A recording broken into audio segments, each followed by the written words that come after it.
put into the record or if he wanted to testify at this hearing. Many times made statements, and I have said you would have another opportunity to make that point, but this wasn't the time whenever you were raising that point. And some of the points are your arguments, your beliefs, and some of the points might be deemed to be evidence that you could testify to. So if you wanted to be sworn as a witness and testify yourself, you do have that opportunity, or if you wanted to produce any evidence, any other form of evidence, you have that opportunity. I didn't mean to neglect to ask you when I asked Mr. Liu, but I'm not sure you understood fully what I was saying. No, I understand. I know what I have to do, don't worry, but I need to see the tax. I mean, you bring your decision, no problem. I'll be good, whatever you decide. But I'll not be glad with decision until I see his tax return 2014, 15, 16. I didn't see, I saw him 10 times, I didn't see one tax return, zero. No one, zero tax his return. I don't know how much he earned 2013, 2014, 2015, 2016. So, I mean, you bring your decision, but I'll think if I'll comply or not. Okay. Because clearly we don't have any number here. We just have 8,000, he ran from 8,000, and we got it 7,400 expense for maintenance. It's what I got it. Okay, but this has now. I respect you do your job, but without tax numbers, it will not go. I mean, you can bring decision, but I'll comply. Okay. Sorry. All right. Thank you. Then you were saying, so Yeah. Did you want to say something? Yeah, why you, because we go through the big hoops, we need just 5-10 minutes more. Why you don't postpone for 1 month until he bring his tax, and then you bring decision when we see his tax paper. It's all. Why don't postpone this decision until you're you see asking me to his tax postpone? paper? See his tax paper. We don't have any numbers whatsoever. Okay. But that next time will be here 5 minutes. It's no big deal. By the chance, you guys are here. So what I'm hearing you say is you'd like this hearing continued for a month so you have a chance to look at because he his don't tax have returns. tax. Yeah, he didn't show up tax. And I then hear what you're saying. I can bring my witness and I can do that uprising. We are all happy. And you bring decision. We'll not go again 8 hours. We'll go half hour. It's it. We go home. Actually, if I know it will go for 8 hours, I'll just give up and $4,000. But now it's too late, evidently. So we have to go through. Okay. I hear what you're saying. Allow me. I just can't believe it. But allow me. I think it's fair. You know, I understand your frustration because we've got a debtor here who's on the witness stand saying that he feels a moral obligation to pay everybody back, but his plan says he's going to pay his unsecured creditors, what, $600, $700? Yeah, but so claims of over $100,000. I get the frustration. I understand. To say anything in conclusion, or clarify anything, or provide any information. I know you're not testifying, but regarding the tax returns. Contacted our office during the break, and we did receive, prior to the creditors meeting, the last filed tax return. The debtor had filed an extension for his 2015 returns, so they weren't due until October, and he did then subsequently send a copy to the trustee's office, check to see that that is still part of the trustee's file. What I would say about the request now at the trial to demand copies of the tax returns is that these are documents that could and should have been requested a long time ago if they were going to become an issue at trial. We have the Statement of Financial Affairs in which the debtor has laid out under penalty of perjury his income personal and his income rental. And so we do have enough documents in the file, so to speak, or for purposes of the trial, without continuing this or now suddenly raising an issue of demanding more documents at this late date. I believe the trustee's argument with respect to feasibility has been made in full, and I'd have nothing further on that issue unless the court has questions. The disposable income. So this is a primer for me. In this case, disposable income, is it determined pursuant to, and I'm looking at Exhibit 3, I think it's Form 122C-2.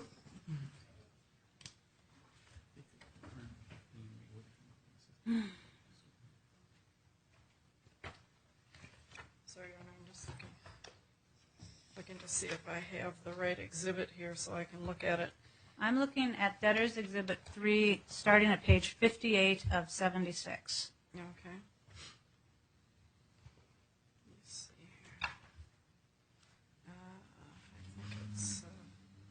I think I'm looking at Exhibit 4, Your Honor. It's where he shows that he's making $2,600 a month as a nurse. And then he's indicated that for his net business income, which is how the form calculates it, he has $622.99 for a total available income of $2,696.12. The difference would be attributable to the unsecured creditors in this case. I looked at the calculations and tried to determine what would actually be paid to the creditors based upon the initial worksheet. It was less than 1% to the unsecured creditors, in other words, $1,487.55. I think there was a small error in calculation on the taxes,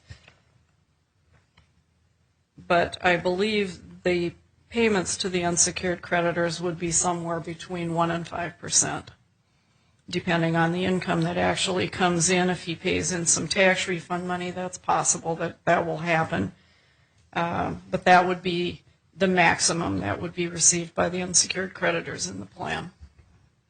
Best interest test. You know, I'm doing this because your boss is sitting in the courtroom, and I'm giving you the opportunity to let you show him how you know what you're doing here. Okay. 1325A4, best interest creditor test. I had a little dialogue with Mr. Leamy about the value of the LLC, and need to be convinced that the best interest of creditor test is satisfied. How would you say it's satisfied here? Because you haven't objected on that ground, so you must believe that it's been satisfied. Yes, Your Honor. When the case came in for the 341 meeting, one of the processes the trustee's office goes through is to look to see whether or not there is any actual disposable income available. And at the time of that hearing, taken a look at and examined to see whether or not all of the values as were listed in the schedules were accurate, and taking into account today the testimony by Mr. with respect to the fact that he bought the building and it was in terrible condition, and now what he has is an interest in a contract for deed on that property, and he's getting enough income in at least to pay the payments on that contract for deed. There does not appear to be any other value in that LLC, or I guess it's an LLC that he has, that we could determine based upon all of the documentation we received. His tax return would have been reviewed as well, and in looking at the trustee's file, there was no non-exempt estate established at that point. And so therefore, I have no reason to doubt that when he filed the case, the valuations were probably accurate, and I think very well be correct that unless there's a substantial amount of other income or other assets in that LLC, and there do not appear to be any, that test will be satisfied. All right. Thank you. Okay. Anything further? I have two things. Sure. I go afterward. I would.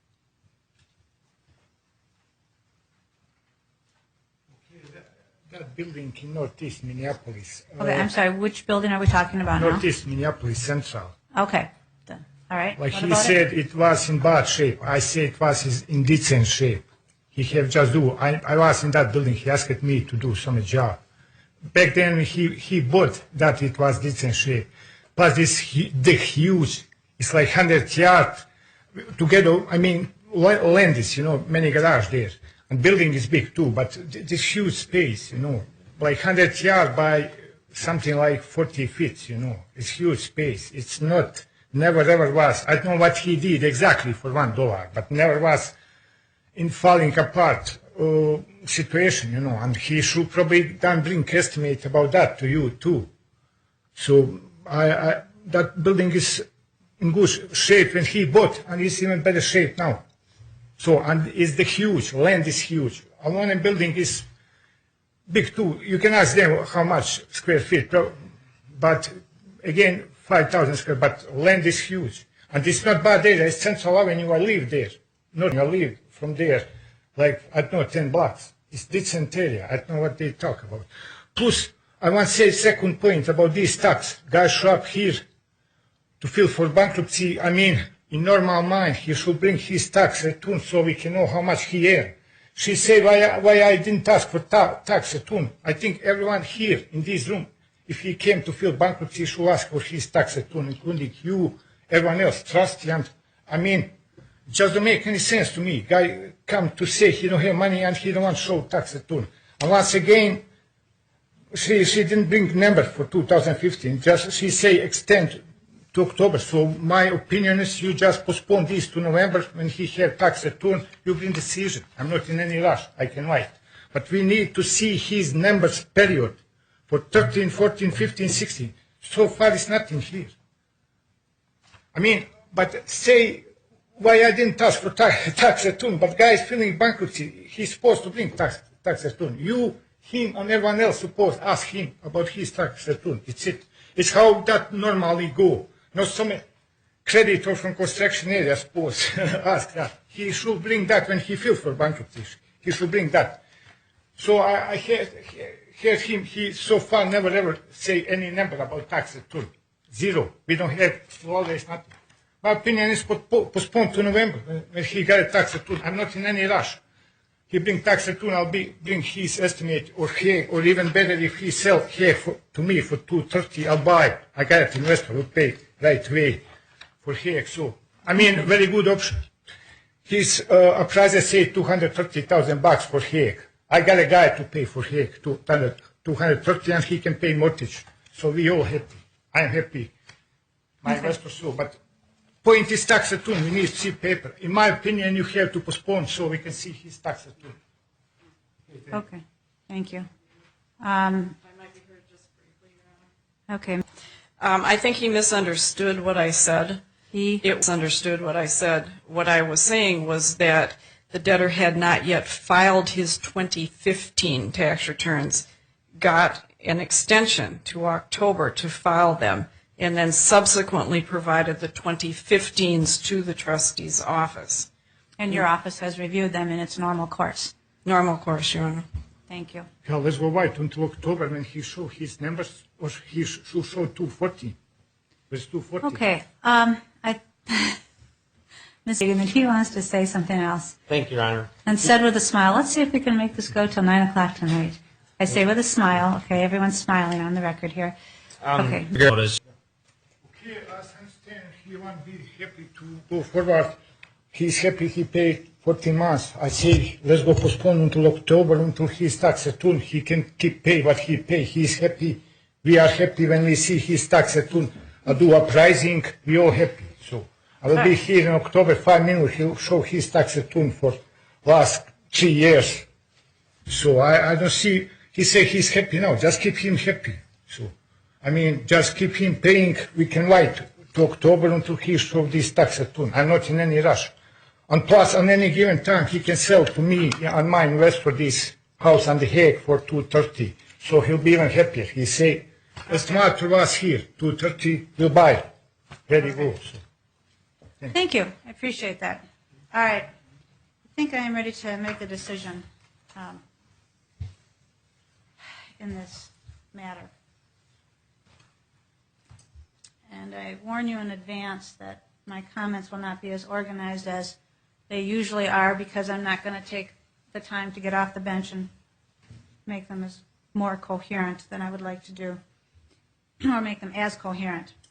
I'm going to give you the bottom line, so you're not wondering where I'm going with this, and then I'll fill in the blanks as to how I got there. I don't like this plan, but I don't think it matters whether I like this plan or not. I think that I took an oath to uphold the code and the law, and I think the debtor has satisfied the requirements of 1325 of the Bankruptcy Code. So I will confirm this plan. I have a record to support feasibility, otherwise known as 1325A6.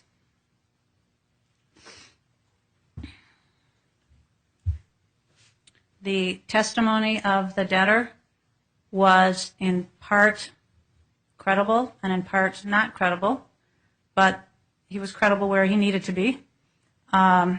So I believe that 1325A6 is satisfied. And frankly, if the debtor is unable to make all the payments and to comply with the plan, or is unable to comply with the plan, the Chapter 13 trustee has a very fast remedy for that. Might be seen as someone who has caused this case to go longer than it should have, but I disagree. I think he's raised some very good points, some points of concern that needed to be addressed. And I am going to overrule his objections today. I am overruling them, but he has made some interesting points that I think we can all learn from going forward. That is, the professionals, at least in this room. With respect to the trustees' objections, they weren't really there until Mr. Digging and did some pushing, and then the issues were put on the table. So I think that he opened the doors or the windows for us to see through that. One of the elements of 1325 has been satisfied. I'm not going to go through every single element, but some of them I would like to make note of. In particular, 1325A3, that's the plan has been proposed in good faith and not by any means forbidden by law. There is a number of concerns raised that to me fit into the category of was the plan proposed in good faith. The case law goes beyond those words, good faith, and goes into, well, were the schedules truthful? Were they accurate? Lots of times schedules have mistakes. Mistakes happen. We all have to give a little leeway for that. But sometimes it goes beyond that if it's calculated or there to mislead, if there's a bad intent that goes with it. Number of prior cases. He has a belief that there was more than what was listed on the schedules. If he could have proved that up with evidence, then we would have had schedules that would have been fraudulent and may have supported a finding of bad faith as part of the plan. But I don't see any evidence of that, but that doesn't work. I need to have, in my job, I need to have hard evidence.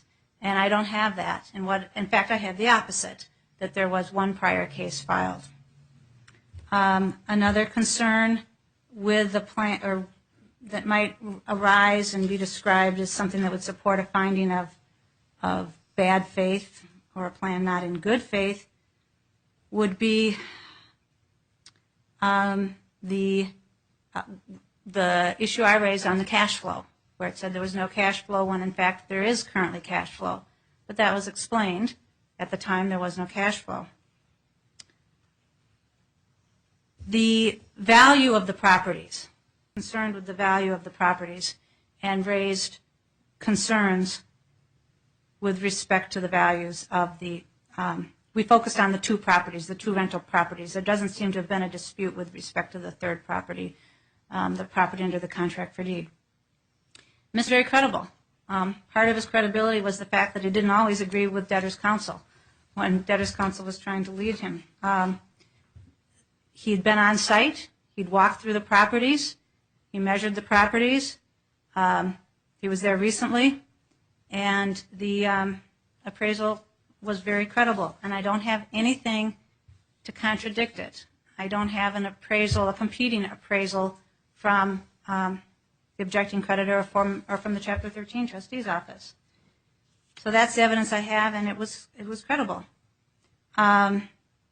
The debtor is also able to testify the value of property, real property. The owner of the property is deemed competent. The schedules indicate the properties were actually worth, in the schedules, they're listed as being a little bit, well, let's see. On the Eigelhart property, the schedules indicated they was worth about $250,000, and the other property at $187,000, which was a little, one was a little less, one was a little bit more. But at any event, there's no dispute over the amount of debt on the property from the banks and from the taxing authorities, and there's just no equity left there in the properties for others. There's also included in the exhibits, there were the proposed tax statements filed or sent to the debtor by the county indicating property values of less than what the appraiser said, which just makes the debtor's position on value even more credible.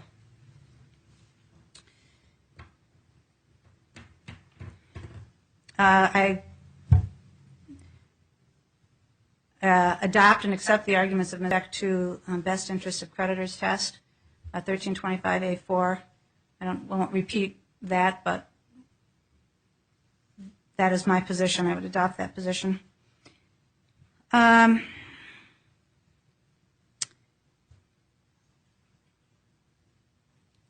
was concerned about a domestic support obligation when I went through the record, but that was explained by the debtor, and the debtor also explained why the petition was filed. It's a very typical reason to file. You're facing foreclosure. With respect to the objection and the requirements of 1325B1B, those concerns were also satisfied, and I would adopt the position or arguments, if you will, of on the tax returns and the opportunity to get the tax returns. This is another area where I understand the frustrations of the creditor, but I believe that there was an opportunity to get those tax returns before this hearing if you wanted them, to get them. Also, I'm not sure that there's anything that would have added anything, because I've got in the record, and it was filed with the court a while ago and then resubmitted today, the statement of financial affairs that shows the gross income of the debtor over the past several years. And so the information is there, and it would not impact the outcome. I don't see how it would impact the decision today, but in any event, there was an opportunity to get them. I realize you didn't urge you to have one. Maybe that person could have suggested that you ask for those earlier in a discovery process, but be that as it may, I'm not going to continue this hearing. This case has gone on for a while, not too long. Chapter 13s go longer before they're confirmed, but this one has gone as long as it should go. With the court that the way I read it, you were okay with the stipulation when Mr. having employment income of about $2,600 a month. That paragraph implies that his total income is $2,600 a month, but it ignores the rental income. For you to correct right now, or to agree with me that that is only with respect to his earned income. All right.